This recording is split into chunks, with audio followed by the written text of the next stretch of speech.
Olá, amigos, boa noite. Mais um domingo juntos, no horário nobre das 9 horas, né? Para ser mais exato, 9h12. Boa noite, Neto. Boa noite, Ana. Boa noite a todo mundo que está assistindo a gente mais uma vez. Domingo à noite, SST News no ar. Vamos lá. Muito bom. Bem, primeiro quero dizer que eu já estava com saudade do pessoal, né? Afinal de contas, a gente não pôde gravar o programa na semana passada e eu recebi muitas mensagens, principalmente das pessoas que estavam aguardando, Neto, os nossos cursos. Então já fica aqui, né, nossa mensagem para o pessoal saber que hoje a gente trouxe agenda de cursos aí direcionada para saúde, segurança do trabalho e previdência trabalhista na parte da consultoria.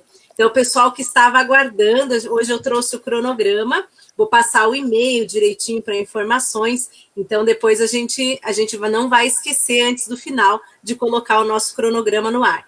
E para dizer para o pessoal que hoje o nosso tema é um tema que eu e o Neto, particularmente, a gente gosta muito, a gente fala muito sobre ele, Neto, né, diariamente praticamente, né, Neto? Sim, Está com sempre certeza. falando de contestação administrativa, falando muito de nexo técnico epidemiológico, falando muito de questões acidentárias. Então é um tema, o Neto falou, o que a gente vai trazer hoje? Aí o Neto falou, vamos trazer algo que a gente faz muito e que mesmo assim desperta muita dúvida no nosso público, nos engenheiros de segurança, nos médicos do trabalho, desperta no RH, desperta no jurídico também. Então, hoje a gente vai falar da contestação administrativa dos benefícios acidentários. E para começar, básico, vou passar para o Neto para ele trazer aquela explicação básica. O que é um B31? O que é um B91? Como é que acontece essa classificação? Então, eu vou passar aqui para o Neto já começar com esse tema para a gente. Só antes, Neto, dá um super boa noite para o público que já chegou. Alencar, advogado Luiz, boa noite a todos e todas. O Edi Arnaldo, boa noite, Edi Arnaldo. Boa noite. Com meu esposo, um grande beijo também. Um abraço, Anderson. Eu passo a palavra para o Neto para ele começar a desmistificar para nós. Enquanto isso, eu vou copiar os links e mandar para o pessoal o nosso link da live. Bom, a primeira coisa importante é que a gente aqui falando de contestação de benefício acidentário, a gente está falando de uma visão empresarial, né? Essa eu acho que é uma primeira questão importante, porque a gente fala muito da visão de como que se caracteriza o benefício acidentário, né? Pensando pelo segurado, né? Quando você está advogando pelo segurado ou defendendo os interesses do segurado. E aqui a gente vai falar sobre a contestação por parte das empresas, né? Que é uma questão muito importante que a gente fala na gestão do afastado, inclusive vai fazer parte do nosso curso que a gente vai dar sobre gestão de afastados, porque é uma questão muito importante para as empresas fazer essa contestação. Então, como que funciona, pessoal? A maioria das empresas ela vai afastar o trabalhador para o INSS. A gente fala que é sempre prudente que seja a empresa a marcar a perícia. Algumas empresas têm por prática deixar o colaborador se virar, né?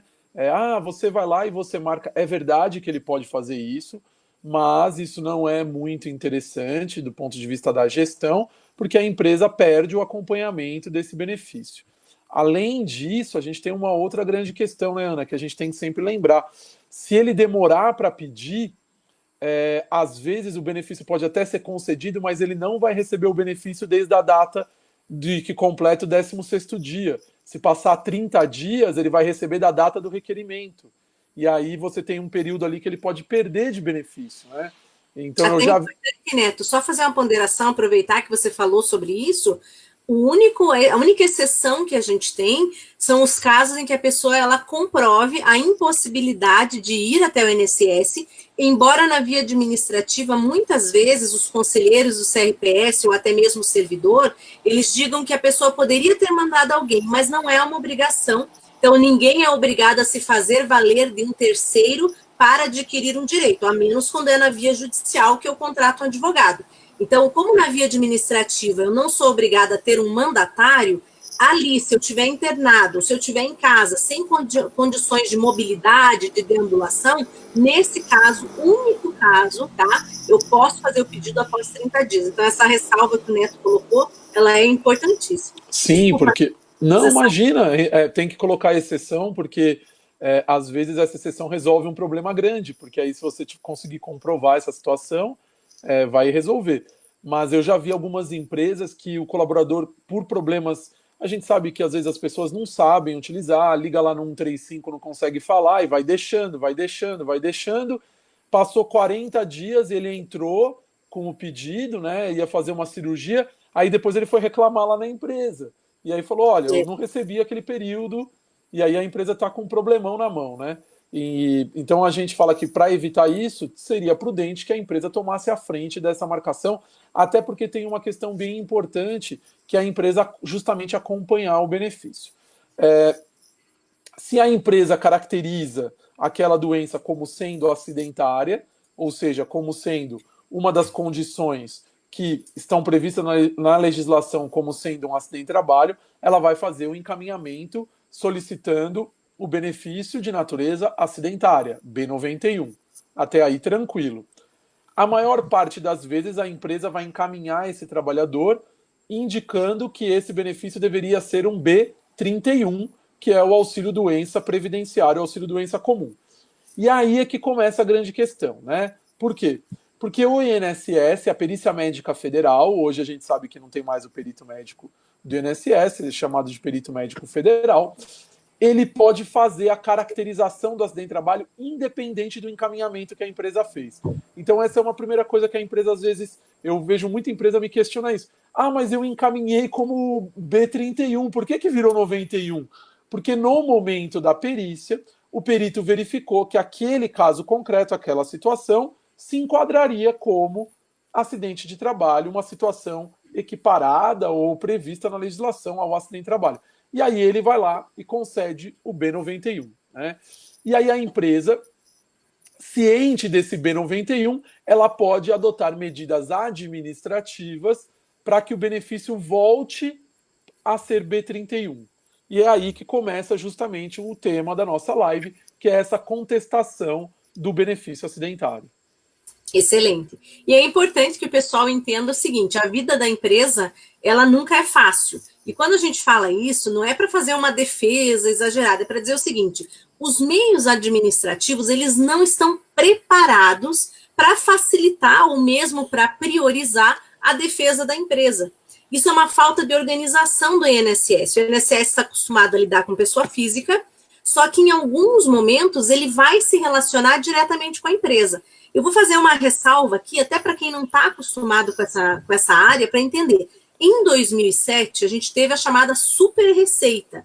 Foi quando a Receita Federal passou a coordenar os trabalhos de cobrança das verbas previdenciárias. No passado, a gente falava que era obrigação do INSS fiscalizar, cobrar, arrecadar. Isso muda em 2007, né? A gente parece que 2007 foi ali ontem, né? A gente já está há muito tempo trabalhando com isso, mas 2007 já tem um bom caminho andado, mas isso já mudou há bastante tempo. E o que acontece? Às vezes o INSS deveria ter se adaptado a isso. Quando ele passou a parte do custeio para a Receita Federal, ele ficou sem nenhum mecanismo que permitisse que as empresas atuassem no INSS diretamente. Por que eu estou falando isso? O sistema, o Prisma, Safira, mesmo agora o INSS digital, o meu INSS, eles não possuem uma plataforma que possibilite, por exemplo, uma consulta por CNPJ, que possibilite a empresa a fazer um agendamento em nome dela. Olhem que absurdo.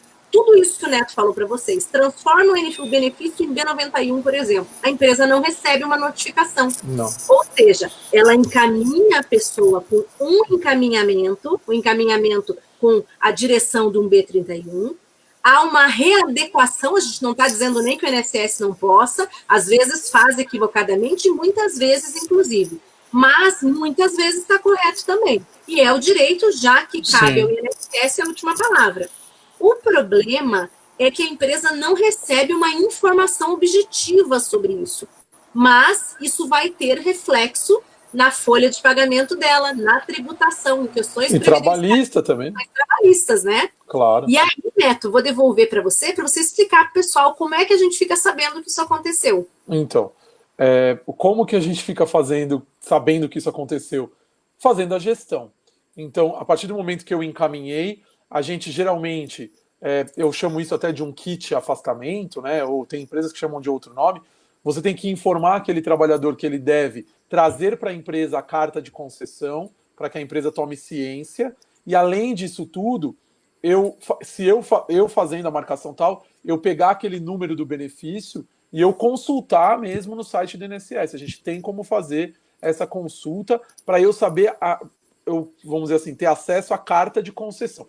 Aquela carta de concessão é a coisa mais importante para a gente saber qual é o tipo de benefício que foi concedido e, principalmente, qual foi o nexo técnico, né? Qual foi o artigo da legislação que o perito médico federal enquadrou para ele conceder o benefício acidentário, porque isso muda totalmente o recurso administrativo. Quais são as medidas administrativas que a empresa pode tomar caso ela não concorde com aquela caracterização.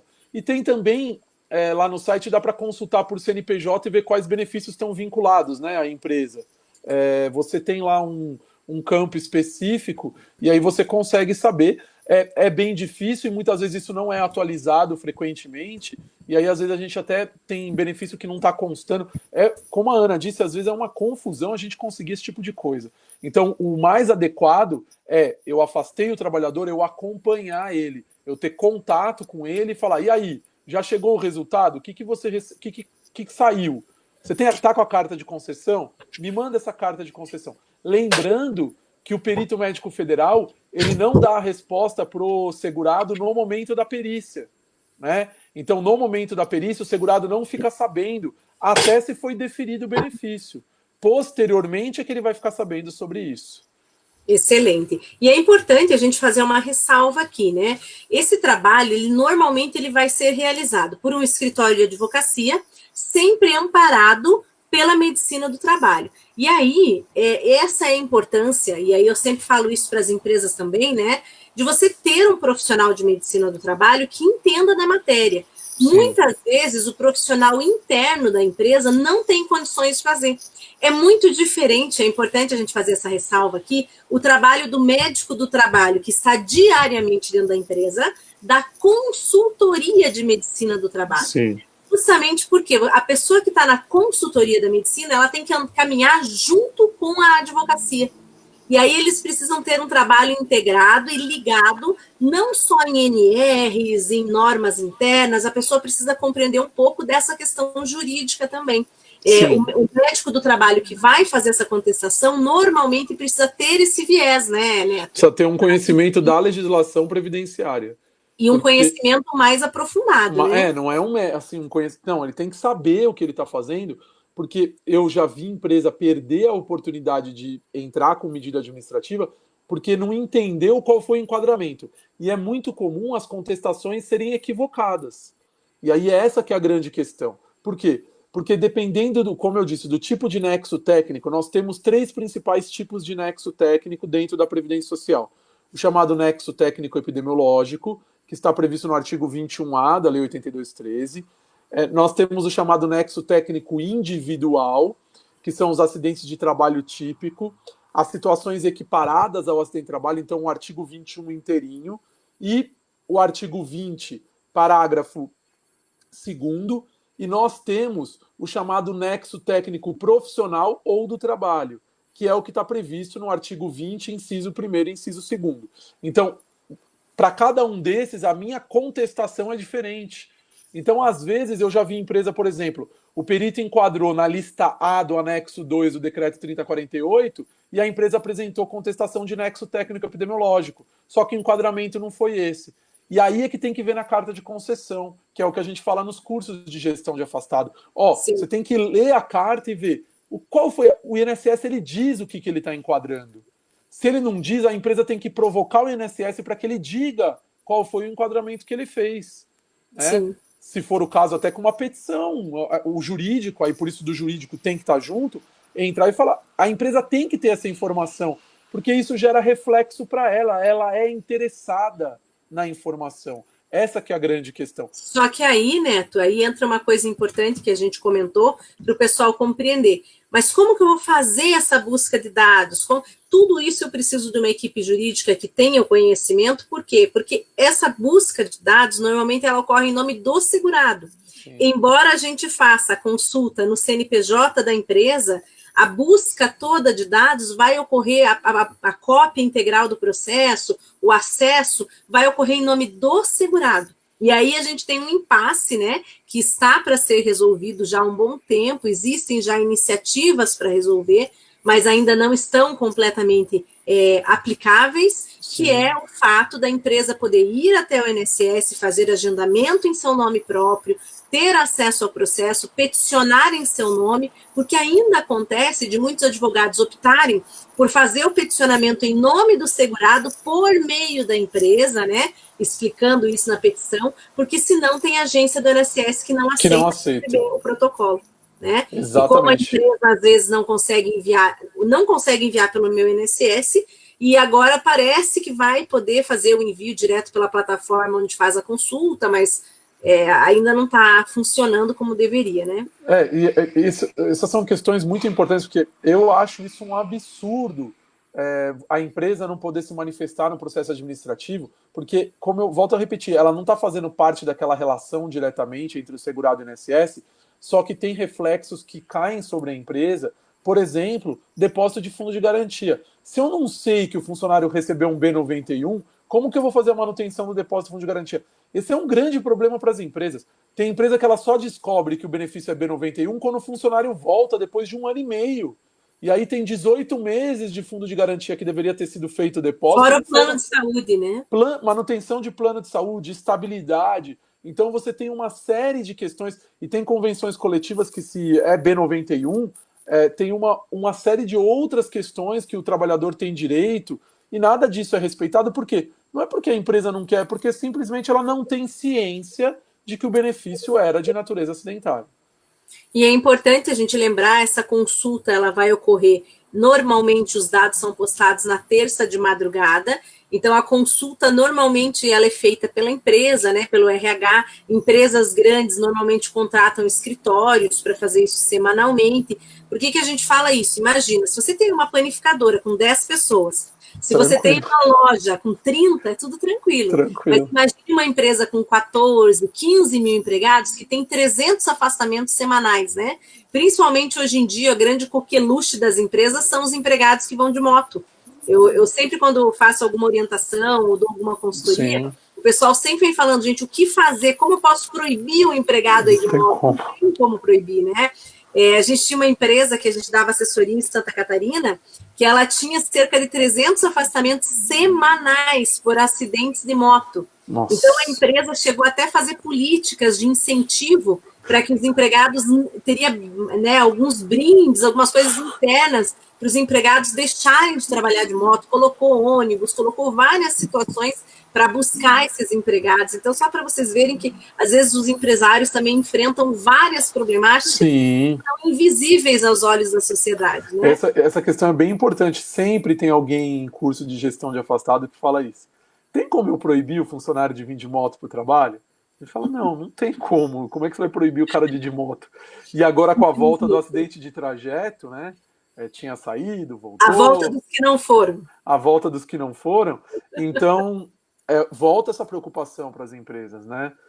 Porque isso tem um impacto bem significativo nessa parte de afastamento. Então, a empresa ela tem que... Desculpa, Neto. Claro. Mas o Alencar, ele fez a seguinte pergunta. Ele estava falando aqui... Eu vou ler duas perguntas dele, porque uma complementa a outra para você já ir respondendo. Ele fala, olha... E o médico pode fazer isso de ofício? Sim, deve. Aí a gente tem uma importância bem grande que o Neto vai responder também sobre a questão de quem é competente para dizer o que é em previdência, Exatamente. Né? E a segunda, que daí eu já passo para você responder, que ele falou, tá, e isso leva ao limbo, então acho que é importante passar para o Neto e o Neto dar essa explicação. Sim, a competência de definir o que é acidente de trabalho é do INSS e é através da perícia médica federal. É o perito médico federal que define qual é o tipo de benefício. Inclusive, ele tem a liberdade até de, mesmo a empresa encaminhando como B91, como um benefício acidentário, se ele entender lá que há elementos suficientes para ele afastar o nexo, ele pode inclusive afastar. A competência é dele, tá? Então, o fato da empresa encaminhar como B31 não significa absolutamente nada. Quem vai caracterizar se é ou não aquele benefício devido é o perito médico federal, é a perícia médica do INSS. A competência legal é da perícia médica federal. Tá? O que acontece é o seguinte, a gente tem que lembrar, e a gente tratou isso no Covid, e temos que tratar aqui de novo, que para o direito previdenciário o nexo causal é presumido. Então, o que acontece? Para que ele afaste o nexo, tem que haver uma justificativa. Daí a importância da contestação da empresa. Muitas vezes o que a empresa tem que fazer é só levar o elemento que justifique para o perito médico federal dizer que o benefício não é B91. Então eu vou dar um exemplo clássico.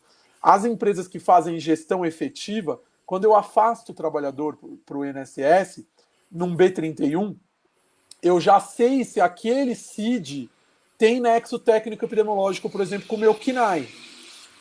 Então, é muito mais fácil, na hora que eu faço o afastamento, eu já levar para o INSS, levar para a Perícia Médica Federal os elementos para que ele não aplique o nexo técnico epidemiológico, do que eu esperar ele conceder um B91 e aí eu ter que entrar com as medidas administrativas, o pedido de não aplicação e, se for o caso, o recurso para o CRPS.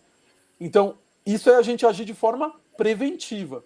Então, por exemplo, o cara sofreu um acidente, ele é da construção civil e sofreu um acidente de moto num domingo, que ele não estava trabalhando. Quando eu vou fazer esse afastamento, é prudente que o médico do trabalho da empresa, na hora que ele faz aquele atestado, que a gente chama isso de atestado para fins periciais, ele já diga no atestado, olha, não ocorreu acidente dentro da empresa, a fratura ocorreu em horário, fora do horário de trabalho, porque aí eu já previno. Porque se eu não fizer isso, o que vai acontecer na prática? Ele vai bater no INSS, o KNAI vai ter nexo técnico epidemiológico com o CID. Se o indivíduo não contar isso para o perito na hora da perícia, isso pode acontecer. Ele fala, eu caí no final de semana. Só que se ou o perito não perguntar ou o cara não falar, o médico vai lá e o perito médico federal vai lá e nexo técnico epidemiológico. Aí a empresa vai ter que entrar com recurso, né? Então, às vezes, agindo de forma preventiva, a gente consegue minimizar esse problema. É isso que é a gestão, né? Com certeza. E dentre outras informações que são importantes para o pessoal, é a gente também frisar, né, que esse recurso para o CRPS, ele é o primeiro caminho. Então, a gente vai fazer essa contestação. A Thalita Lessa aqui, ela sempre acompanha a gente, um abraço para a Thalita. Ela fez uma colocação aqui importante, que eu acho que é uma coisa que a gente pode esclarecer também.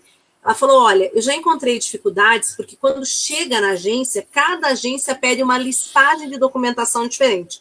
Aí é importante a gente frisar. A agência do INSS, ela não tem qualquer ingerência sobre a contestação.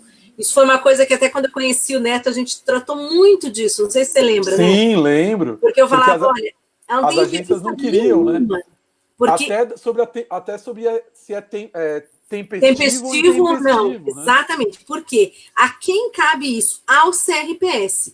O CRPS tem uma política, inclusive, mais de flexibilização, é uma política de flexibilização porque eles cumprem a 9784 de 99, na grande maioria, que é a lei do processo administrativo federal, enquanto a agência do INSS, ela fica ligada exclusivamente à IN 77, que é a IN do momento, né, já desde 2015, e eles acabam tendo uma visão muito mais ditatorial e impositiva. E o CRPS, como um tribunal administrativo, ele tem que ter uma visão mais leve e mais focada no objetivo do processo. Essa diferença, ela é importantíssima, Sim. Porque quando você chega na agência, você tem que conhecer o regimento do CRPS. Você protocola na agência por acaso, e em breve vai parar de protocolar também. Mas o direcionamento, o encaminhamento é para o CRPS. O CRPS não exige uma listagem fixa. A impugnação, ela tem que ter, obviamente, né, usar um documento, esse documento vai ser uma petição, essa petição vai trazer os documentos que aquela empresa achar necessários à sua defesa. Pode ser que não junte nada, pode ser que o elemento, ele seja um elemento de erro material, por exemplo, ele pode estar exclusivamente dentro da petição. O que é obrigatório? Apenas a petição e a forma que demonstra a legitimidade dela. Então, se ela está assinada por um gerente da empresa, por um preposto, aquilo tem que vir documentado. Se eu estou fazendo por meio de um advogado, tem que ter essa documentação. Então, isso é o óbvio, né? É o máximo que pode ser exigido, é isso. Mas, ainda assim, não passa pelo crivo do INSS. Essa exigência ela pode ser colocada exclusivamente no CRPS. Hoje, o meu INSS e o INSS Digital estão sendo preparados para que a gente não dependa mais dessa porta do INSS. Só que essa porta foi importante por muito tempo por causa da capilaridade. O CRPS não teria, obviamente, condições de colocar agências em todo o país do mesmo modo que nós temos as agências do INSS. Tínhamos, né? Vamos comentar que a gente tem um índice de agências fechadas aí enorme.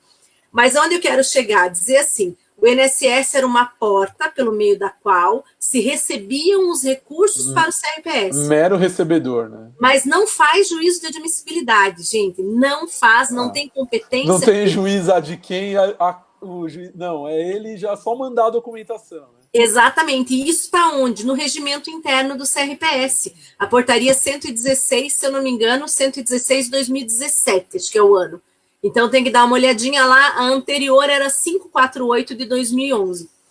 Isso é só para lembrar vocês que quando a gente vai peticionar para um órgão, sempre conheçam o regimento daquele órgão. Porque às vezes a gente tem um intermediário que só é responsável pela parte estrutural ou uma parte logística de fluxograma, de andamento do processo, mas que acaba tentando colocar um óbice, alguma regra, alguma coisa que não existe.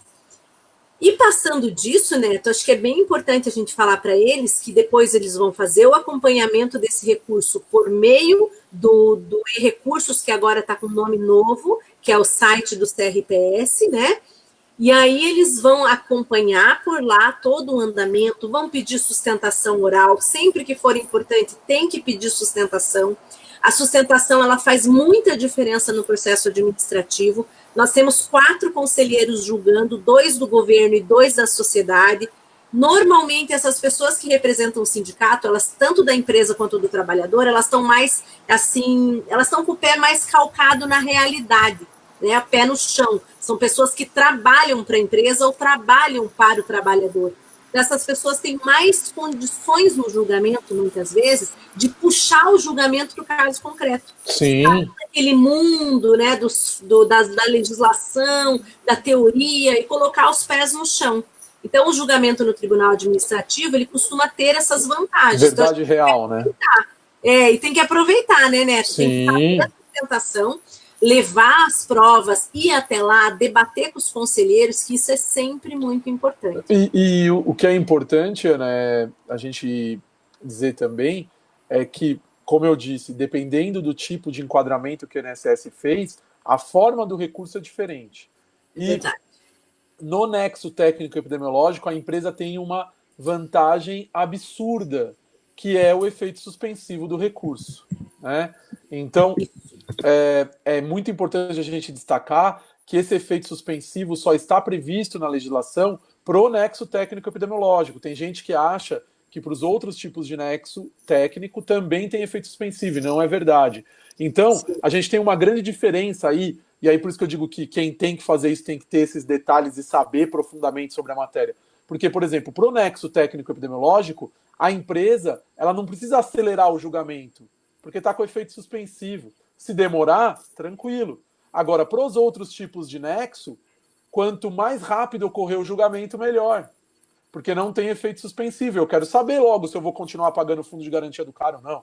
Então, assim, essas são questões importantes do ponto de vista técnico que a empresa precisa estar atenta. E é aí que vem a ideia do advogado ou de quem está fazendo essa consultoria. Geralmente são advogados, como a Ana colocou, um advogado juntamente com o pessoal técnico. Não dá para um fazer e o outro não fazer, porque envolve questões jurídicas e questões técnicas, saberem profundamente de direito previdenciário, né?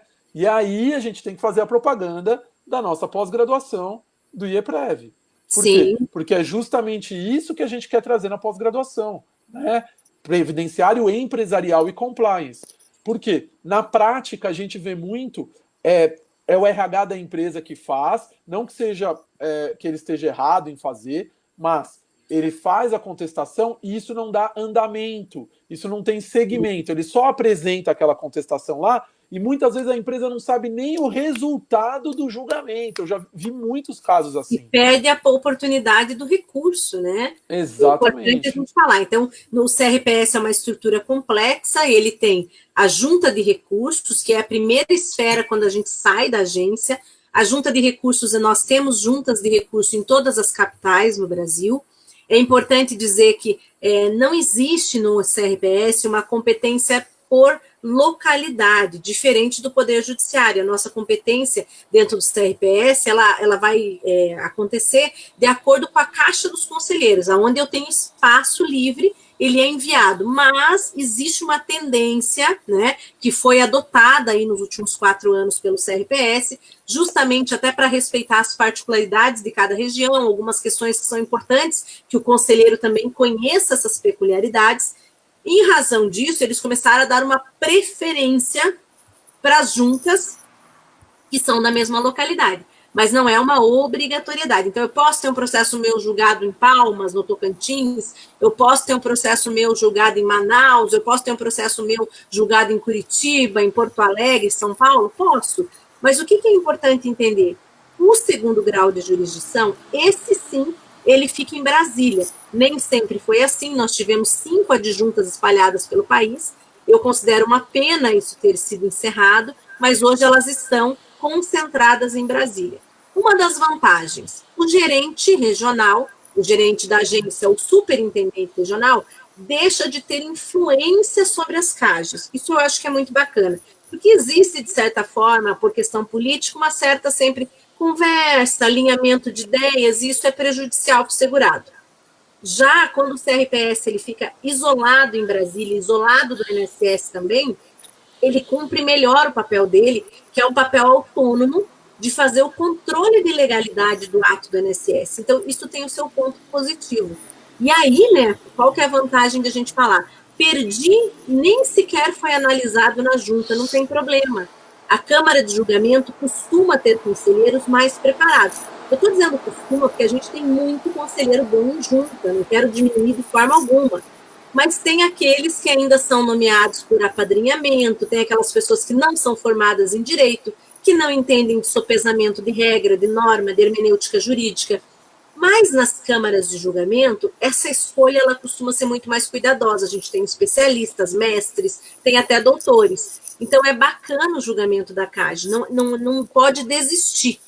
Até porque o Neto deu um ponto aqui super importante. Do que ele está falando quando ele fala de suspensão, ou quando ele fala que a gente tem um momento aí com efeito suspensivo da decisão do B91 a partir do recurso? Vai ter reflexo na tributação, que é o fator acidentário de prevenção. É disso que o Neto está falando. Tá, mas eu entro com recurso para quê? Além das questões trabalhistas, além das questões previdenciárias, eu tenho a questão de custeio, né, o previdenciário tributário, que aqueles valores advindos, ou seja, aquela pontuação que modifica o meu score de tributação do FAP, aí a gente está falando de frequência, gravidade e custo, quem é do meio empresarial está bem acostumado com isso. Frequência, gravidade e custo vão modificar o meu número de ordem, vão modificar o meu número de acidentalidade, de custo, de gravidade no score final e vão fazer diferença no meu FAP, no meu fator acidentário de prevenção. E em razão disso, né, Neto, aí sim, vale muito a pena que você perca processo lá na frente. Só vai entrar no cálculo do FAP aquilo que está válido no momento em que são colhidos os dados. Os dados são colhidos, né? Esses dados eles são tirados sempre 2 anos que antecedem o tributo. Se levar 3 para julgar? Exatamente. E se a gente está falando, vamos dar um exemplo aqui desse ano, tá? Em setembro vai sair o FAP 2021. Por que a gente chama de FAP 2021? Mas ele sai em 2020, mas ele é aplicado a alíquota em janeiro de 2021. Então, esse FAP que vai sair em setembro desse ano, né? Vai sair o FAP com a alíquota para 2021 de uma empresa, a que ano ele se refere? 2019 e 2018. Não se refere a 2020, porque esses dados foram colhidos no mês de maio. Então, agora, Janeiro, fevereiro, março, abril e maio, ocorre a coleta dos dados na base de dados do INSS e na base de dados do FGTS, dentre outros dados que são retirados. E aí, Neto, é importante o nosso público saber disso, essas pessoas, elas têm que saber o seguinte, que dados são esses? Todos os B91 concedidos com despacho de concessão ocorridos no ano de 2018 e no ano de 2019. Mas aí eu recorri em 2018, o resultado saiu em 2020. Esse resultado não entra mais. Acabou. Nesse FAP 2021. É isso que, por isso que a gente fala, sempre vale a pena esse recurso. No caso do nexo técnico epidemiológico, né? Como eu disse, isso se aplica só ao nexo técnico epidemiológico, esse efeito suspensivo. Aí essa demora, porque tem muita empresa que questiona isso. Ah, mas estão demorando para dar resposta. Ainda bem, porque pode ser que eles julguem desfavorável. Sim. Quanto mais demorar, melhor. Aí você está utilizando a ineficiência do Estado a favor da empresa, né? Então... Eu considero essa resolução, essa brecha da resolução, eu considero um problema que o próprio Estado criou. Sim. É uma digressão dentro da legislação, uma distorção, porque ele não fala que depois, se sair o resultado, vai haver uma reanálise e um ajuste automático. Um acréscimo, né? Ajuste, o Estado dá margem para que a empresa utilize esses dados, né, de uma forma que fique melhor para ela. Sim, exatamente. E aí tem que lembrar, porque aí eu já falei isso uma vez, até é bom falar isso, né? Aí, saiu uma balbúrdia na aula, porque tinha um advogado, ele falou, mas isso é um absurdo, porque você está prejudicando o trabalhador, porque não sei o quê. Eu falei, não é isso. O que nós estamos fazendo é o seguinte, utilizando a legislação a favor da empresa na questão tributária, vai ser julgado, e se julgado vai ser garantido os direitos do trabalhador, isso não tem nada a ver com a questão tributária, e além disso, isso só ocorre porque o Estado presume a relação causal, porque se não houvesse essa presunção, o Estado teria que criar esse mecanismo porque ele está presumindo que tem nexo. Seria um absurdo ele presumir, a empresa recorrer e ele ainda assim aplicar aumento de alíquota tributária. É um absurdo. Ainda mais, né, Neto, uma presunção com base no DNTEP, que é uma tese, a meu ver, muito furada, muito e que fraca. tem aí muita discussão. Se eu posso elogiar o Paulo Rogério, eu sempre falo isso, pela questão do FAP, que é o que foi o criador, que é um índice. Aqui a gente é muito sincero, né? A gente não tem as palavras. Claro. O FAP foi uma criação incrível, na minha opinião, com defeitos de logística e metodologia. Mas a base do FAP, que é a questão do bom desempenho da empresa, ela é bonificada pelo seu bom desempenho e malificada, criei uma palavra aqui, e prejudicada pelo seu mau desempenho. Sim, isso justo. É incrível e justo. Até porque você joga as empresas dentro de um score pelo seu KNAI e pelo seu ramo de atividade. Até para a questão de competitividade, né, Ana? Porque margem seria de um absurdo, né? Lucratividade, então é muito bacana. Só que o NTEP em si, que aí eu discordo completamente, você discorda também, né? Sim, eu não posso colocar uma questão de presunção com base em estatística, uma estatística do passado, que não tem nada a ver, porque não tem comprovação científica, e é só você pegar dados, como se a medicina fosse números, né? Que eu digo que 2 mais 2 é 4, a gente sabe que não é. E qualquer... Isso que o NTEP faz. E tecnicamente, dizendo, qualquer método técnico científico de estabelecimento de relação causal, porque existe uma diferença entre associação causal e relação causal, quando eu falo de relação causal, qualquer método que eu vou utilizar, qualquer critério, seja fora do Brasil ou aqui, inclusive critérios do Ministério da Saúde, a epidemiologia é um dos itens, não é o único. Esse que é o grande problema do nexo técnico epidemiológico. Se pega a epidemiologia como o único critério, tá? Então, eu entendo que essa questão do efeito suspensivo, ela veio justamente para, vamos dizer assim, compensar esse excesso de onerosidade para as empresas em relação ao nexo técnico epidemiológico. Amenizar, né? Amenizar. Fazer vamos dizer assim, olha, se a empresa souber lidar, e ela vai ter como conseguir, vamos dizer assim, se salvaguardar em relação a tudo isso, trazendo elementos para o processo administrativo.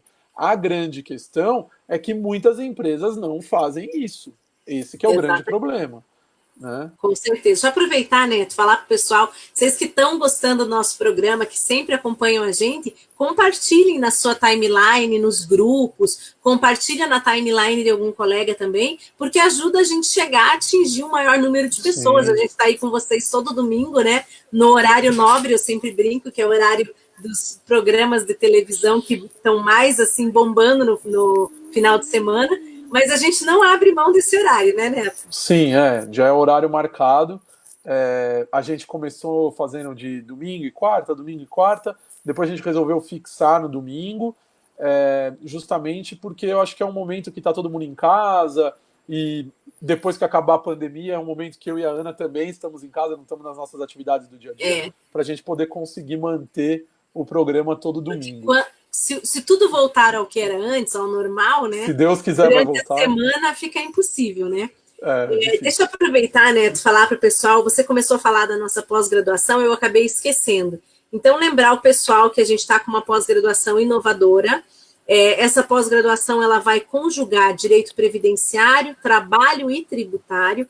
Então, é tudo que o RH, a parte de gestão empresarial e saúde e segurança precisam. Junto com o quê? Saúde e segurança. Nós teremos médicos do trabalho, engenheiros de segurança. Nós temos aí 3 engenheiros de segurança que vão participar. Nós temos 3 médicos, né, Neto? Isso. Nós temos também contadores. Nós também vamos trazer um profissional especialista em recursos humanos. Então, vai ser muito bacana, porque a gente vai conseguir conjugar aí uma área que muitas vezes é esquecida. As pessoas, elas fazem uma pós em trabalho, outra em tributário, outra em previdenciário, mas nada que relacione tudo. E nós queremos relacionar porque para o profissional do meio corporativo ou para quem dá consultoria para o corporativo, você tem que entender esse meandro. E são poucos profissionais no Brasil que trabalham exatamente com essa logística de ativar aí 3 áreas super importantes ligadas ao SST, né, Neto? Sim, é uma área carente, né, de profissionais qualificados e que ninguém quer fazer, né? Um empurra para o outro, isso aqui não é meu, isso aqui é do jurídico, isso aqui é de não sei quem, isso aqui é de não sei quem, e ninguém assume para si, né? Então, a gente vê isso muito dentro das empresas e é uma área bem importante, às vezes é o calcanhar de Aquiles da empresa. Quando não é o coração, né? Porque a margem de lucratividade, tudo vai depender dos custos tributários, dos gastos trabalhistas e dos investimentos na área previdenciária. Exatamente. Aproveitar, Neto, aqui, mandar um grande abraço aqui, o Carlos Roberto Zampa está escrevendo, manda um grande abraço para Maria Valentina, minha aluna querida, ele falou que a mãe dele está assistindo. Um grande abraço. Grande para ela.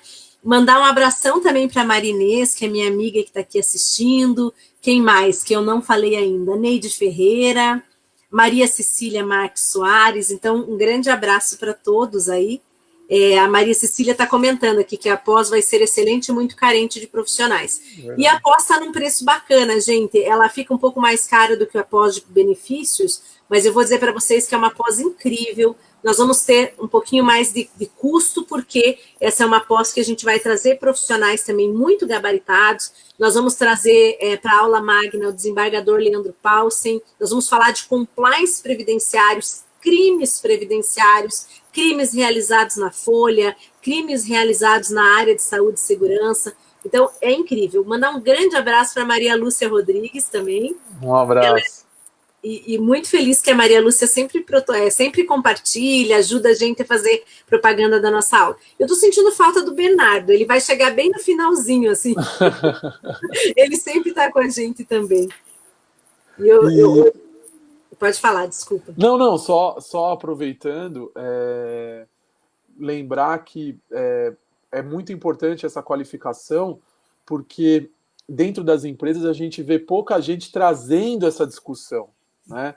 Então, acho que essa pós, ela foi feita e a ideia é trazer profissionais que lidam com isso diariamente dentro das empresas, que realmente exercem esse tipo de atividade, claro, com a parte teórica, mas uma parte prática, que eu acho que isso é muito importante, e essa é uma visão que a gente tem que ter, daquele pragmatismo de falar assim, é assim que funciona, na prática para que só quem lida no dia a dia que sabe essas coisas. Por exemplo, eu que peticiono no INSS, tá, mas como que eu faço isso? Eu vou lá e se na agência não aceitarem? quais são as medidas que eu tenho que tomar. Então, acho que isso é bem importante. E aí, aproveitar e mandar um abraço para a Sara, que você até colocou aí, que ela foi minha colega na Faculdade de Direito. E, Ana, para a gente finalizar essa questão do recurso, né, das contestações, aí é com você, aí eu que vou fazer a pergunta para você, porque muita gente questiona uma questão importante, que é o seguinte: e se for negado o recurso no CRPS? Eu posso judicializar, eu posso levar para o Poder Judiciário? Como que funciona? Quem é a vara competente para julgar essa ação? Excelente. Eu vi que o Adilson perguntou, eu acabei esquecendo de responder. É importante falar disso, pessoal, porque nós temos duas formas diferentes de contestar o nexo. Na via administrativa, isso vai acontecer em 2 momentos. Isso. Nós estamos falando aqui de gestão mensal, obviamente, né? A gente está falando daquilo que acontece no momento exato que ele tem que acontecer. Então, a empresa consulta toda semana, fica sabendo, faz o recurso em 15 dias em alguns casos, em 30 em outros, tem que sempre analisar lá o artigo da resolução e o artigo da lei também para ficar sabendo o que tem que fazer. Isso. Existe uma diferença do nexo técnico epidemiológico para os demais, né, Neto? Isso. O nexo técnico vai ter 30 dias, os demais eles têm 15, então tem que ter esse cuidado, é isso, né? Só para não errar. O contrário, o epidemiológico 15 e os outros... Porque o outro recurso é direto para o CRPS, aí é o prazo de recurso normal, né? 30, né? Que é os 30 dias, isso. E aí é importante a gente falar o seguinte, tá? Mas daí, então, fiz esse meu recurso e aí perdi. Acabou. Não, aí vocês têm que lembrar o seguinte, depois, em setembro, a gente tem a publicação do extrato. Quando acontece a publicação do extrato do fato, eu ainda tenho a oportunidade de fazer essa contestação que eu não fiz por meio da contestação do fato. Ela não é tão efetiva, ela também não vai ter o efeito suspensivo, é importante frisar isso. Sim, aí não tem o efeito. Não tem efeito suspensivo, mas ela vai ser analisada dentro da minha contestação. Então, se eu tenho uma questão bem objetiva, né, uma prova, um erro material, eu tenho um empregado que não é da minha folha de pagamento, mas ele veio por equívoco, foi arrolado e trazido para a minha folha, foi anexado ao meu CNPJ. Já foi demitido, às vezes foi demitido e continua vinculado. Demitido. Outra questão também que eu tive esses tempos agora, recentemente, que uma empresa me perguntou, a pessoa estava por aposentadoria por invalidez, tá? Mas ela estava constando, acidentária, constando no FAP. E aí a pessoa foi para a praia, morreu afogada. E o médico perito anexou ela como morte... Pensão por morte acidentária. Da questão acidentária. Então, são questões aí que não tinha nada a ver. Primeiro, era uma aposentadoria. Segundo, era uma questão que não tinha relação com o CID, que ele tinha sido afastado por acidente. Então, muitas questões para a gente discutir. Questões objetivas, assim, Neto, a secretaria que fazia a primeira análise, agora vai direto para o CRPS, sempre tiveram um olhar, vamos fazer uma ressalva aqui, de 2015 para cá, quando a gente passou a ter um núcleo mais especializado lidando com a matéria, agora é o CRPS, mas para essas questões bem objetivas, essa resposta é tão rápida que às vezes nos surpreende. A gente faz o recurso de 1º de novembro a 31 de novembro, esse ano passado, ele foi até dia 13 de dezembro, em razão de alguns problemas internos do CRPS, na época ainda secretaria. E aí, o que acontece? Às vezes você tem a resposta dia 15 de janeiro. E quando que você paga a primeira vez? Você paga dia 20 de fevereiro, só para lembrar quem não está aqui acostumado com essas questões de folha de pagamento, você retira a folha no dia 7, né? Faz o recolhimento no dia 20. Então, sempre os nossos prazos para a ação judicial do FAP, para questões de discussão de alíquota, eles são no dia 20 do mês de fevereiro em diante, quando se fala do mesmo ano. Que é quando vai aplicar o FAP do ano, né? Exatamente. Então, eu aplico o FAP pela primeira vez em fevereiro para mês de janeiro. Então, isso é só para lembrar, né, as pessoas que ainda posso ter esse recurso sair antes do meu primeiro pagamento. Que é o que a gente fala é o que eu costumo brincar, que a gente contesta no varejo e aí no final do ano contesta no atacado. Isso. A maior parte das empresas só contesta o atacado. E esquece de contestar no varejinho conforme vão saindo os benefícios. E aí a gente tem um problema porque não tem efeito prático nenhum da suspensão, que é o grande bônus que a legislação trouxe para o empregador, que é mais diligente. Quanto mais diligente eu sou, quanto mais eu agir na precaução, melhor vai ser o meu resultado, né? E aí, Neto, mas por que eu fiz essa explicação toda? Para responder o que o Neto perguntou. Aonde eu vou discutir isso? Eu vou discutir na vara estadual, o que eu ainda considero um problema, porque eu acho que a vara estadual muitas vezes não está preparada para lidar com a questão previdenciária, muito menos com os reflexos tributários, né?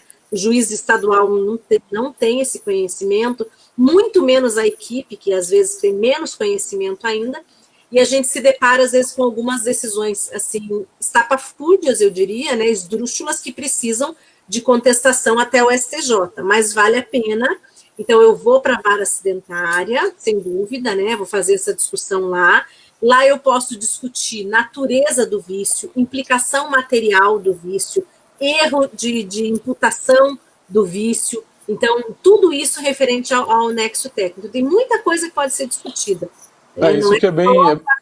Não esgota a via administrativa, né? Isso que é importante, né? Então, Exato. Você pode levar para apreciação do Poder Judiciário, sempre pode, né? Não pode ser vedada a apreciação do Poder Judiciário. Na verdade, assim, todo particular sempre vai poder. Quem fica limitado no caso sempre de tributação é a Receita Federal, que está adstrita à última decisão do CARF, que é o Tribunal Administrativo, e o INSS, que ele fica adstrito aos seus próprios julgamentos, aos seus enunciados e suas súmulas, que todos eles são, nós entendemos como uma confissão, quando em via administrativa a decisão é mais benéfica ao trabalhador, ao contribuinte, ao segurado, né, nesse sentido. Não, é bem interessante isso, porque justamente esgota, né? Então a gente começa numa contestação administrativa, não tendo efeito, e a atuação na via administrativa ela é muito benéfica para a empresa, e que é como a gente já colocou, né? Tem muita coisa para fazer na via administrativa, e se de repente na via administrativa você não conseguiu o efeito, você tem certeza que aquilo é um direito. E aí, sempre lembrando, eu gosto sempre de falar isso, porque eu sei que às vezes as pessoas falam, mas você está querendo dizer que vai prejudicar? Não. A gente sabe que às vezes o que está acontecendo, a empresa tem certeza que ela está certa, que não é um acidente de trabalho, não é uma doença ocupacional e que o enquadramento está errado. Então, Sim. Aí eu acho que a empresa tem que levar na via administrativa e, se for o caso, ajuizar a ação. Sim. Assim, é mais raro, né, o caso de ajuizamento de ação. Às vezes a empresa desiste mesmo. Desiste, exatamente. Tem os custos e tudo mais, mas em alguns casos vale a pena. Eu falo por quê? Às vezes você abre um precedente perigoso. Então, quando você está com uma empresa regionalizada, por exemplo, né, uma cidade pequena, você tem uma determinada ação que está totalmente equivocada. A empresa, muitas vezes, ela se defende, ela faz um investimento, porque ali ela impede a abertura de um precedente, que às vezes é perigoso, principalmente quando eu tenho uma vara pequena, sem conhecimento técnico, e que pode levar aí a uma enxurrada de ações equivocadas. Então, muitas vezes, a empresa vai agir por essa questão de precaução do chamado precedente judicial, né? E você ainda tem a questão de ações regressivas, né? Porque só cabe ação regressiva se o benefício for acidentário. Então, às vezes, você pode até, dependendo do caso, tem a questão de uma ação regressiva, você já está prevenindo, inclusive, que a Previdência entre com uma ação contra você. Sim. E, além de tudo isso, os reflexos trabalhistas. Por quê? Porque a gente sabe que, na prática, tem muita discussão dentro da Justiça do Trabalho que fala assim, olha, a empresa viu lá que era B91, não fez nada, então quer dizer que ela concordou, que a gente sabe que é uma prova emprestada, que vai ter que ser discutido de novo na Justiça do Trabalho, mas pro convencimento, muitas vezes, tem um efeito prático. Então aí a empresa fala, não quero isso, eu quero ir até para mostrar que realmente eu não concordo com o que está acontecendo. Sim. Neto, deixa eu fazer uma ponderação. A Ângela Fernandes, ela falou que enquanto o Bernardo não chegava, ela assumia ali a defesa do Rio de Janeiro, né? Aí o Bernardo chegou aqui, mas apareceu o Bernardo. Fala, Bernardo. Um abração para a Ângela, minha xará Fernandes também, né? E um abração para o Bernardo. Neto, eu acho que e é importante também a gente aproveitar, mandar um abraço para a Érica. Esses tempos o escritório precisou de uma correspondente lá, ela e o Bernardo fizeram a correspondência para a gente, então muito obrigada para a doutora Gisele, que é minha sócia. Deixa eu mandar, acho que a Gisele não está assistindo, mas mandar um grande abraço para minha sócia, que hoje é aniversário dela. Ah, aniversário dela, parabéns, Gisele. Nosso escritório fez 10 anos. Hoje? No dia do aniversário dela? No dia do aniversário dela.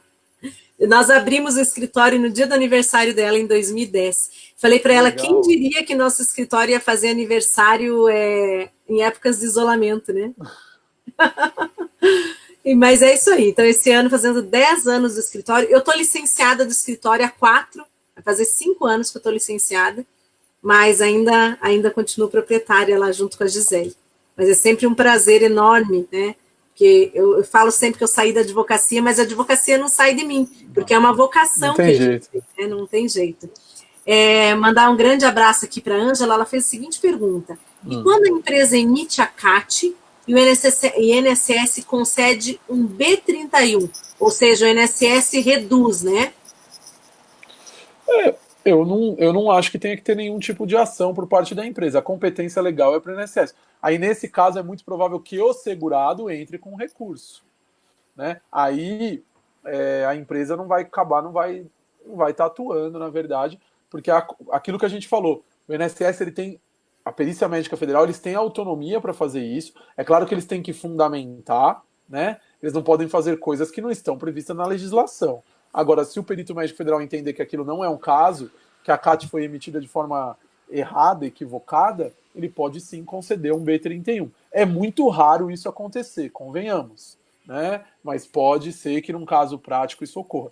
Porque para o perito médico federal, e aí acho que com razão, ele fala o seguinte, olha, se a empresa, que é o que está mais próximo do trabalhador no ambiente de trabalho, está reconhecendo aquela doença como sendo decorrente do ambiente, não sou eu aqui que vou mudar.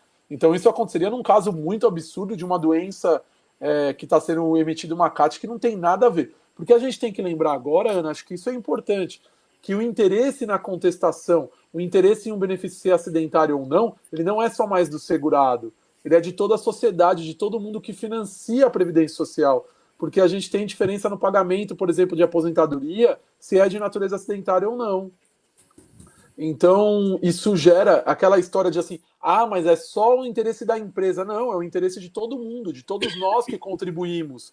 Porque dependendo do tipo de benefício que ele recebe, o valor pago é diferente. Sim. Então, se ele vai receber um benefício de forma indevida, é como se eu estivesse dando para ele um direito que não é dele, né? Então, essa é uma questão bem importante.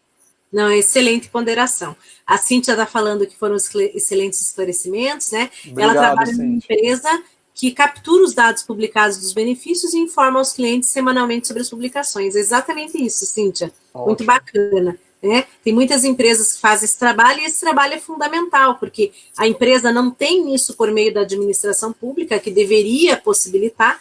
Então, é necessário, sim, que alguém faça esse controle e que as empresas, elas também valorizem esses dados, né? E façam uma gestão em cima deles, que é isso que a gente ensina no curso, né? Você tem que... Gestão é justamente isso, você ter acesso à informação, mas saber o que fazer com ela. Porque também, se você tiver acesso e não souber o que fazer com aquele dado não serve de nada. Mandar um grande abraço para a Rosita, que falou que é nossa fã. Pessoal, obrigado, deixa eu aproveitar, Rosita, antes da gente encerrar e falar para vocês que a gente criou o canal no Telegram, né? É mais o Neto que administra lá, eu confesso, gente. É um trabalho que o Neto tem. Eu, às vezes, até mando uma informaçãozinha ou outra, mas só para ele, ele que posta. Eu só faço a postagem. A informação a Ana manda lá. E não, mas a maior parte são tuas, é verdade, eu tenho que falar. O Neto tá 1000 vezes à minha frente, gente, nesse negócio do Telegram. Então, para contar para vocês, vão no nosso canal do Telegram, só que lá ele não tá como SST News, né, Neto? Já estava registrado, infelizmente. Exatamente. Então, ele tá como SST Notícias. Isso. Aproveitar, Neto, deixa eu colocar aqui para o pessoal ter acesso, só para o pessoal ver, deixa eu colocar aqui bem rapidinho, ó. Aqui são a nossa agenda de cursos, não dá para ver direito, ele ficou pequenininho, mas eu vou postar aqui na nossa fanpage, aqui na professora Ana Paula Fernandes, nós vamos postar lá nas nossas também, na minha e do Neto, tá? No Telegram. No Telegram o Neto já coloca agora lá, se ele puder, ele que é multifuncional aí em informática. Lembrando vocês o que é esse nosso calendário. Foram pedidos para nós diversos cursos. Isso. Então, a gente tem, no dia 14 de julho, eu e o Neto vamos dar o curso de Gestão de Afastados e FAP. Olha que bacana. A gente vai falar como gerir esses dados e, além disso, eu vou falar todos os reflexos no FAP, como proceder ali a informação desses dados na contestação do FAP. É um curso pequeno, não é um curso enorme. Depois, lá, se vocês vão entrar no e-mail, vejam o nosso e-mail, vou mandar um e-mail, a Célia, que é minha irmã, ela vai responder para vocês, tá? Ela vai responder com todos os dados, com o programa do curso, investimento, tudo certinho. Vai ser um curso pelo Zoom, então ele é um curso que vocês vão aproveitar muito, porque tem uma total interação comigo e com o Neto, né, Neto? Exatamente. Vai ter material didático, vai ser ali a compilação dos slides, mas os nossos slides são muito claros sempre. Eu tenho certeza que vocês vão... Vou mostrar filminho de acidente de trabalho para ver como é que funciona. Exatamente. Vai ser bem prático. Exatamente. Então, o pessoal vai aproveitar bastante, tenho certeza. E a gente está fazendo esse curso a pedido. A gente faz esse curso interno nas empresas, eu e o Neto, né? A gente dá para os nossos clientes.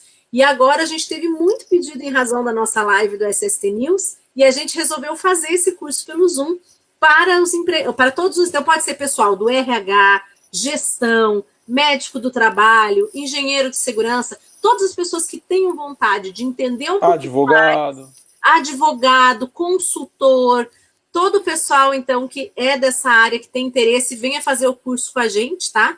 Esse curso é muito bacana. Eu falo porque as empresas, sempre que a gente dá o curso nas empresas, eles saem muito felizes, porque é um curso que esclarece o que as pessoas têm muita dúvida. Aproveito também... Pode falar. Não, a Ângela está perguntando quando vai ser. Dia 14 de julho. 14 de julho. Exatamente. Tá? Dia 14 de julho. E eu vou aproveitar para contar para vocês que tem mais outros cursos aqui. Posso ler os nomes, Neto? Vamos lá. Então, a gente vai ter um outro curso de caracterização do acidente de trabalho e doença ocupacional. Esse é bem legal também. Principalmente para o advogado, que quer aprender como definir da forma médica, que é o que o Neto vai ensinar, né, Neto? Isso. Vai ter um curso comigo que é Entendendo a Contribuição sobre a folha de pagamento, exclusivamente sobre folha de empresa, quando paga, como arrecada, qual é a informação que eu dou no e-social, como que a GFIP foi substituída, o que é DCTF, a gente vai falar tudo isso, tá? Depois tem um outro curso, que é Covid-19 e o meio ambiente de trabalho. Muitas empresas estão contratando esse curso, ele é feito com o neto e o pai. Então, a gente tem aí o João Batista Opitz Júnior e o João Batista Opitz Neto. Nós temos também um curso de retenção previdenciária. Esse curso é super legal, complexo. A maioria das pessoas não entende o que é retenção, relação entre pessoa jurídica e pessoa jurídica, como que eu posso fazer dedução da nota fiscal. Aí a gente tem algumas atividades específicas, a professora Gisele Canton que vai ministrar, e a gente tem uma outra, que é contribuição previdenciária patronal e obrigações acessórias no caso da microempresa individual. E aí a Gisele que vai ministrar também. São cursos bem específicos da área de previdenciário, tributário e SST. É um curso que a gente costuma direcionar para as empresas, mas que a gente está abrindo agora, né, Neto? É um curso que a gente dá para os nossos clientes dentro das empresas, mas que a gente resolveu, em razão da nossa live, da aceitação que teve, a gente resolveu trazer para o nosso público. Então, pessoal, advogado, aluno, contador, que tiver vontade, pode vir fazer o curso com a gente. Exatamente. E, volto a repetir, é um curso prático, né? A ideia é justamente essa, é trazer coisas que a gente faz no dia a dia para vocês. E o e-mail, eu vou colocar aqui, sstnews@yahoo.com.br. Não, acho que não tem BR, não. Não tem. É só .com. Eu sou a pessoa do BR. sstnews@yahoo.com. Já coloquei ali. Então, toda e qualquer informação sobre o curso, vocês podem escrever para esse e-mail, e aí vocês vão receber as informações, conteúdo programático. A gente vai divulgar ao longo dessa semana mais informações, né? A gente queria só apresentar para vocês os temas, e o primeiro que já tem data definida, que é 14 de julho, que é o curso com eu e a Ana, falando de gestão de afastado e FAP. E dependendo da aceitação, daí a gente já coloca a data nos outros cursos também. Exatamente. Então, mas vai ser muito bacana, tenho certeza, né? Sou suspeita para falar, mas esses cursos sempre a gente acaba trazendo aí muitas novidades para as empresas, para o pessoal do corporativo e para quem quer iniciar dando uma consultoria, né? Exatamente. Eu acho que é um mercado... Nada subjuga, né, a fazer a pós-graduação que é completa. Ah, sim, não. O curso é só... A gente vai trazer os elementos práticos e tal. Agora, para ter um aprofundamento maior, você ter uma pós-graduação, aí tem que fazer a pós, porque um curso você não vai conseguir tratar de todo o conteúdo que tem numa pós-graduação, né? Até porque o curso ele vai tratar de questões pontuais, né? E sim, a pós-graduação vai trazer desde o básico até o mais complexo, que é a parte mesmo da consultoria, que não é uma coisa fácil. Inclusive, Ana, a gente tem que fazer, nem falei com você, né? Vamos falar ao vivo. A gente tem que fazer o pessoal, quando o pessoal quiser, se tiver alguém, por exemplo, eu quero fazer todos os cursos, manda e-mail, a gente faz um preço diferenciado, a gente consegue fazer um preço diferenciado. Quem quiser, eu quero fazer 2, 3 cursos, a gente consegue fazer um preço diferenciado na inscrição, justamente para que vocês consigam fazer mais cursos e estar acompanhando tudo isso. Com certeza. E aí a gente faz um pacote, né? E na próxima live, a gente tem que fazer o sorteio daquela live passada, né? Falar nisso, exatamente que eu ia falar. Na verdade, a live passada, a gente comentou que o pessoal podia ir postando. Então, o pessoal pode postar hoje também. Continua postando. A gente vai trazer o sorteio dia 29 de junho, que é o final do mês. Então, vocês podem ir postando que o pessoal da nossa equipe vai pegando esses prints todos. Por isso, vocês têm que marcar o Neto e têm que marcar eu, porque esse print tem que chegar para nós, é sempre no Instagram. Então, lembrem, não adianta postar no feed a regra do concurso, porque todo procedimento de sorteio tem regra. A regra é, posta no Store, tá? Tem que postar no Store, e aí lá, Stories, falar bonito, né? Porque meu inglês é péssimo, gente. A pessoa que fala inglês da dupla é o Neto. Aí tem que postar lá no Store, tem que marcar o Neto e me marcar, porque senão a gente não sabe que vocês estão participando da promoção, tá? E aí vocês vão printar nessa carinha, vão concorrer ao livro do Neto, tá? Isso. São 2 coisas que a gente estava sorteando na vez retrasada. E o Adriano Ribeiro, ele não está aqui hoje, mas ele está participando, ele sempre me cobra. E a segunda coisa é uma vaga no curso de gestão de afastados. Exatamente. E eu falei que se chegasse a 500 pessoas no Telegram, eu sortearia um outro livro. Falou. O nosso Telegram está com 100 e poucas pessoas. Então ajudem a divulgar, porque aí eu vou pegar entre os inscritos e vou sortear um livro. Tá? Então divulguem o Telegram para a gente, porque atingindo 500 eu vou sortear um livro. O Telegram, volto a repetir, é só baixar o aplicativo do Telegram e colocar lá, SST Notícias. Ou verifica lá no meu Instagram que eu tenho uma publicação que eu coloquei lá o endereço do Telegram e tal. Mas é só digitar SST Notícias, lá no E-News, porque não tem, já estava registrado. Então, SST Notícias, e vocês acham o nosso canal no Telegram, desculpa. 100 e poucas pessoas, a gente está pouco amado. Tá muito pouco. Eu falei, só se chegar a 500. Eu achei esse número muito pequeno. Senão eu não vou sortear, não. Olha, chantagem, gente. Chantagem. Você tem que chegar aqui. Não, 100 pessoas. Tá fazendo uma chantagem com vocês. Tinha combinado que teria que chegar aqui. Eu tinha falado que tinha que chegar em 3 mil. A Ana falou, nossa, mas está sendo muito. 3 mil eu achei um absurdo, né? Aí eu já achei. Eu joguei alto, né? É igual negociação, Ana. Você sempre joga mais alto e aí você vai baixando.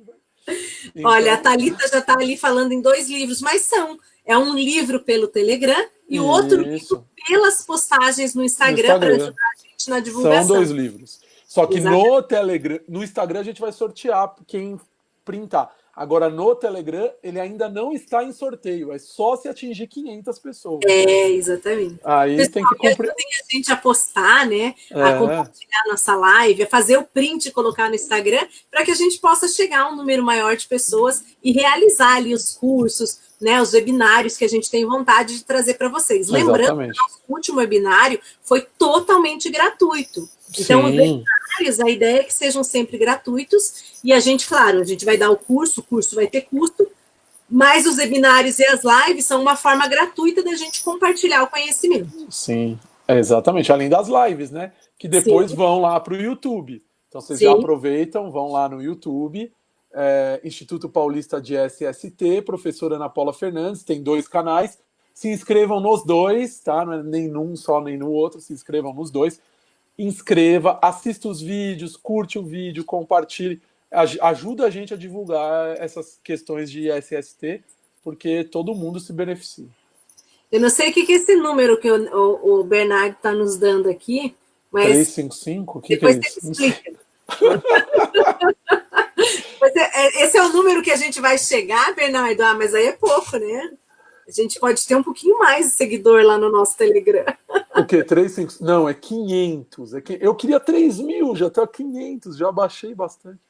É A Thalita 500. está falando que o horário está ruim, então quem sabe a gente passa o horário do curso para de noite, né? Ah, do curso? Eu não sei que horário que ficou aqui, deixa eu Eu acho olhar. que você não colocou horário ainda, Não, colocou? não coloquei. Ah, ela está falando do webinário.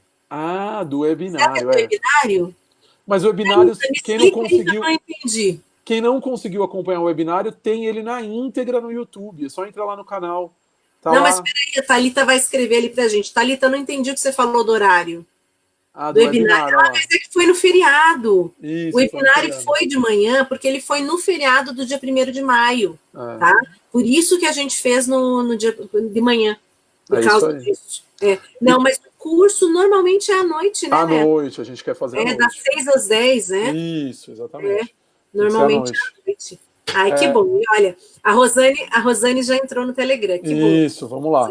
Nós Todo vamos mundo. devagarzinho, né? Divulga aí para os colegas, Pegando nossos amigos. seguidores aí. Divulga, é só. Ah, no Telegram é legal que tem um linkzinho lá, é só vocês darem um link, pegarem o link, e aí manda lá nos grupos de WhatsApp que vocês participam. Vamos lá. Isso! Chegar nos Assim, 500 a gente sorteia. excelente, muito bom. Pessoal, e acho que é isso, né? Nós É falamos isso aí. bastante sobre a contestação administrativa, uma matéria que a gente gosta muito, então, e nós sempre aprendemos muito com vocês também, com os comentários, com as colocações, né? E aí Sim. sempre tem alguma coisa diferente para a gente ouvir e para a gente passar para vocês também, para nós sempre é um prazer. É isso aí. E ficamos esperando vocês no Telegram e na nossa página. A gente vai postar o curso essa semana. Durante a semana nós vamos fazer várias postagens, mas quem se interessar, por favor, entre lá, né, no e-mail, manda um e-mail para a Célia, que ela vai atender vocês, lá no sstnews@yahoo.com. Ó, Sempre. a Maria Lúcia está pedindo o link do Telegram. Eu não consigo colocar agora aqui porque a gente está no computador e o Telegram está no celular. Mas eu vou fazer o seguinte: eu vou fazer uma publicação no Facebook e aí eu coloco lá o link, tá? Então eu vou publicar no meu perfil, a professora Ana Paula vai colocar no dela também, e aí vocês veem lá o link. Mas é simples, o Telegram ele é bem fácil, não é igual o WhatsApp, dá para você procurar, é um canal. Então você baixa o Telegram e aí lá em cima tem um buscador. Se você digitar SST Notícias, dá um espaço Notícias, vai aparecer o canal, tá? Mas aí, quem tiver dificuldade, pode me mandar mensagem ou no Instagram ou no Facebook. Eu já fiz uma publicação, inclusive no Instagram, com a propaganda do Telegram, tá? Então, se tiver Peraí, dificuldade, me eu manda estou mensagem em achando aqui box. para postar para Você ele. conseguiu? Você consegue aí? Aqui eu não Já consigo consegui. aqui. Ah, então Já consegui. a Ana vai conseguir, já facilitou. Aqui. Não, gente, às vezes eu sou também internetica, às É que eu vezes. no computador aqui, eu Onde tinha que o, essa palavra internetica, gente? eu tinha o Telegram, mas aí eu acabei tirando aqui o computador, tava dando muito Vamos ver se problema. deu certo. Isso, é isso aí mesmo. Aqui, ó. Aí o link, aí. Deixa eu colocar uma só com link agora, ficou um pouco lotado ali. Peraí. É t.me barra SST Isso. Notícias. É isso aí. SST Notícias. Deixa eu escrever ele Isso. separadinho aqui, ó. Para ele ficar bonitinho. Para o pessoal, quem sabe, ele já fica azulzinho. É t.me barra SST Notícias, né? Isso, exatamente. Ó, agora foi. Ver se o pessoal Ótimo. consegue acessar. Aí é só clicar, ele já vai automaticamente. Ou se não, só digitar lá no Telegram mesmo, no aplicativo. Foi? Acho que foi. É que aqui às vezes demora, pra gente demora, né? Demora para a gente para carregar. Pessoal, eu acho que é isso, né? Então, É isso aí. um abraço enorme, uma excelente semana para vocês. Essa semana eu confesso que eu estava assim, comecei a sentir o isolamento esses 90 dias, né? Então, essa semana eu senti um pouco, eu já estava um pouco agoniada, mas aí a gente começa a se lembrar da necessidade de se cuidar. Quem não precisa trabalhar, eu sempre falo, né? Eu acho que a gente não pode bater contra quem precisa, porque as necessidades, elas são diferentes Julgar, de né? acordo com as pessoas, nós não podemos julgar. Tem pessoas que precisam fazer cirurgias, tem pessoas que precisam de consultas que são consideradas eletivas, mas que na vida daquela pessoa fazem grande diferença. Tem pessoas que não têm um salário fixo, tem pessoas que não podem desempenhar a sua atividade de casa. Mas tem pessoas, por exemplo, eu coloquei meu escritório inteiro em home office, o IEPREV deixou todos os funcionários até semana passada em home office também, porque Minas está numa situação mais tranquila, então eles ficaram também 80 dias em casa, trabalhando no home office. E aí, quem pode, fica em casa. Quem não pode, né, tem que... Trabalhe com os cuidados. Exatamente. Então, acho que é uma semana que a gente tem que refletir bastante a questão da empatia, de se colocar no lugar do outro e entender as necessidades que são diferentes em cada um. Exatamente. Mas o importante é fazer tudo isso com cuidado e pensando que esse cuidado ele é para todos nós. É isso aí. Nos então, protegendo, a gente protege os outros e estamos todo mundo junto e vamos embora que daqui a pouco acaba tudo isso, se Deus quiser. Se Deus quiser. Um beijo para todos. Até o próximo domingo. Tchau, pessoal. Tchau, pessoal. Até domingo que vem. O Fagner entrou no grupo. Obrigada, Fagner. Ótimo. Entra lá. Telegram. 500 eu sorteio o livro. Um abraço. Um beijão. Tchau, tchau.